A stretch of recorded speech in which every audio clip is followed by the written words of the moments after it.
Hello guys, कैसे हैं आप लोग? आई होप अच्छे होंगे। मैं एडवोकेट राजेश आपका अपना चैनल एनईसी लाइव में स्वागत करता हूं। पिछले 2 वीडियोस में हम लोगों ने डिवोर्स के 1 से लेकर 9 तक के ग्राउंड को कवर कर लिया था। आज के सेशन में हम डिवोर्स के अगले ग्राउंड को जानेंगे। तो आइए आज का सेशन स्टार्ट करते हैं। Ground number 10, no cohabitation for 1 year or upwards after passing of decree for judicial separation, section 13 subsection 1A clause 1। इस ग्राउंड को डील करने से पहले यह समझना बहुत जरूरी है कि जुडिशियल सेपरेशन क्या होता है, क्योंकि बिना जुडिशियल सेपरेशन को समझे इस ग्राउंड को समझना मुश्किल है।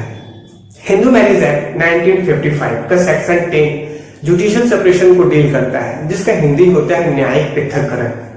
इसके अंतर्गत बिना तलाक लिए हस्बैंड और वाइफ एक दूसरे से कानूनी तरीके से अलग रह सकते हैं। कभी कभी होता क्या है कि पति पत्नी के बीच में किसी भी बात को लेकर झगड़ा हो जाता है और बात डिवोर्स तक पहुंच जाती है और डिवोर्स हो भी जाती है, लेकिन बाद में वो पछताते हैं कि यार हमने डिवोर्स क्यों ले लिया। वे दोनों अपने अपने ईगो प्रॉब्लम के कारण तलाक तो ले लेते हैं, लेकिन तलाक होने के बाद चाहकर भी एक नहीं हो पाते हैं। डिवोर्स होने पर शादी खत्म हो जाती है, लेकिन जुडिशियल सेपरेशन में आपकी शादी खत्म नहीं होती है। आप पति और पत्नी के तौर पर ही रहते हैं, लेकिन आप लोगों के बीच में फिजिकल रिलेशनशिप नहीं रहता है।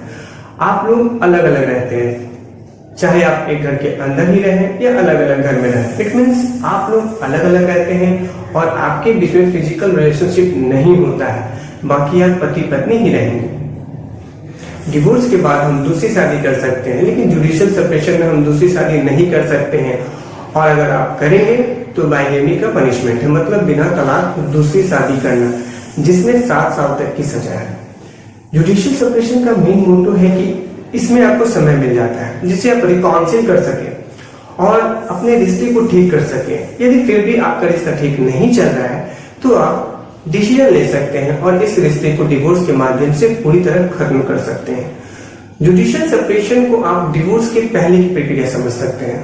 आई होप जुडिशियल सेपरेशन का मीनिंग समझ में आ गया होगा आपको। अब इस ग्राउंड को देख लिया जाए। ये ग्राउंड कहता है कि जुडिशियल सेपरेशन की डिग्री पास हो जाने के बाद 1 वर्ष या उससे अधिक समय तक अगर हस्बैंड और वाइफ के बीच सहवास ना हो, यानी कि उनके बीच फिजिकल रिलेशनशिप नहीं हुआ हो, तब ये ग्राउंड बन जाता है डिवोर्स के लिए। Then we can file divorce petition under this section. Next, number 11, no restitution of conjugal rights for 1 year or upwards after passing of a decree for restitution of conjugal rights, section 13 subsection 1A clause 2। इस ground को deal करने से पहले restitution of conjugal rights के meaning को जानना जरूरी है। हिंदू मैरिज एक्ट 1955 का section 9 restitution of conjugal rights को बताता है, जिसका मतलब है दाम्पत्य अधिकारों का पुनर्स्थापना। शादी में 2 लोग होते हैं, यानी हस्बैंड और वाइफ। 2 लोग यानी 2 अलग सोच। इनकी सोच एक हो भी सकती है और नहीं भी।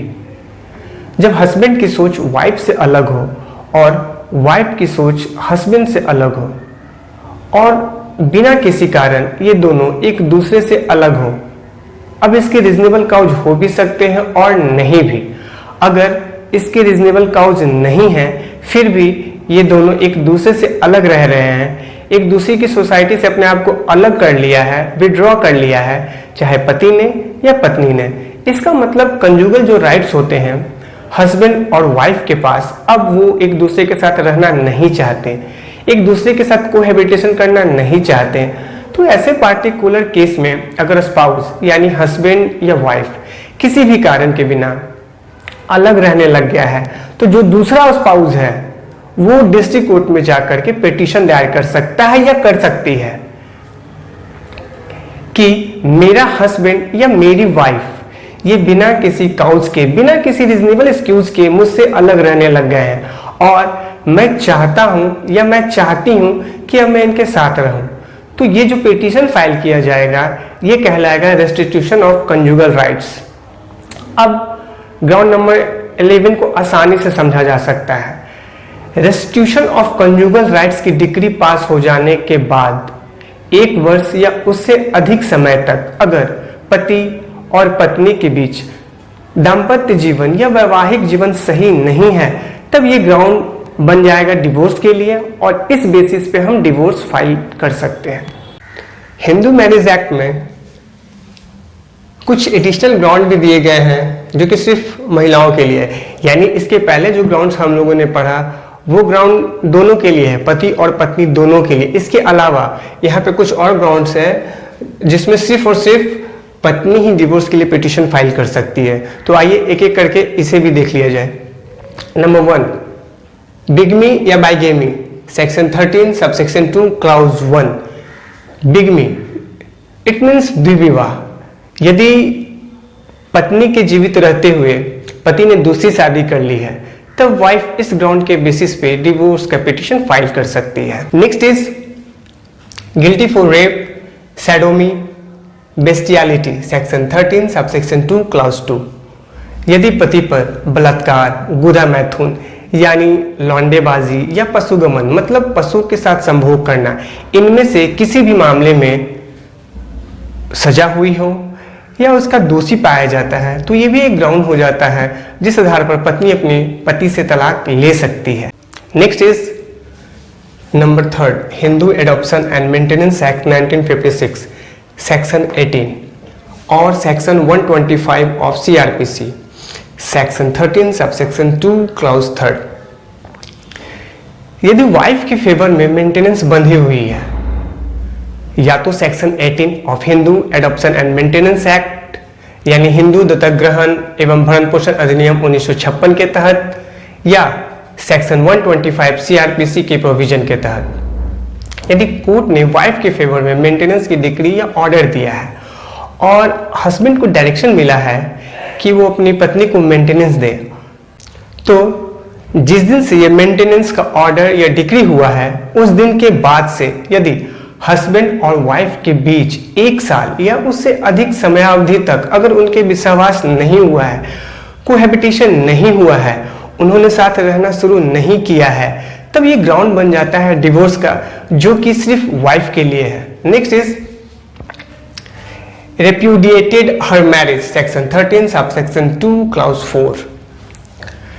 यदि किसी महिला या लड़की की शादी उसकी आयु 15 वर्ष की होने से पहले हो, मतलब 15 वर्ष की नहीं थी, उससे पहले ही उसकी शादी कर दी गई थी, तो यहाँ पर जब वो 18 वर्ष की नहीं हुई है, मतलब 15 वर्ष के बाद और 18 वर्ष से पहले पहले वे अपने तलाक के लिए आवेदन कर सकती हैं। ये चारों ग्राउंड कवर करने के बाद एक ग्राउंड और बच जाता है जो कि है सेक्शन 13B म्यूचुअल कंसेंट। ये ग्राउंड पति और पत्नी दोनों के लिए है। Section 13B of Hindu marriage act में पति और पत्नी पारस्परिक सहमति, इट मीन्स आपसी सहमति से विवाह विच्छेद के लिए यानी कि डाइवोर्स के लिए पिटीशन फाइल कर सकते हैं। Today we have covered all the grounds of divorce. अगर आपको वीडियो पसंद आया है तो इसे लाइक, सब्सक्राइब और शेयर करें। मिलते हैं अगले वीडियो में कुछ नए टॉपिक्स के साथ। धन्यवाद।